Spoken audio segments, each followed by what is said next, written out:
also elite tier. This is the one that follows the first rounders, and it includes just two names, Pete Alonso and Vladimir Guerrero Jr. And I think some people might argue, Scott, that Vlad doesn't deserve to be in this tier. If you look at his OPS by year, something we've done a lot already this offseason, 772, 791, 1002, 818, and 788. So very clearly, one of those is not like the other. And that was Vlad's near MVP season in 2021, where he hit 311 with 48 home runs, finishes the top player in fantasy baseball.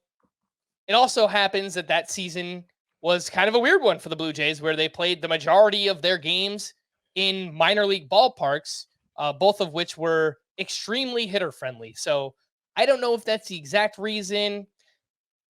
Feels like these renovations that they've made in Rogers Center have kind of suppressed offense and power so far. It's only been that way for one season so far. But what would you say, Scott, to the naysayers of Vlad Jr. being in this tier?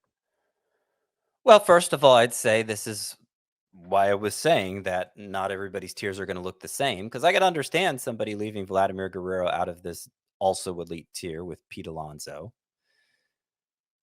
But I will point out, Vladimir Guerrero last year was the 4th biggest underachiever by expected batting average and the 12th biggest underachiever by expected slug. He was a stud, according to the StatCast data, which wasn't necessary. I mean, he was good by the StatCast data in 2022, but it was much better in 2023. 2023 looked a lot more like 2021 than it did 2022. And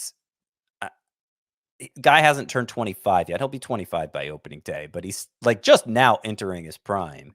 He already has a year where he was the best player in fantasy, and all the underlying data looks amazing.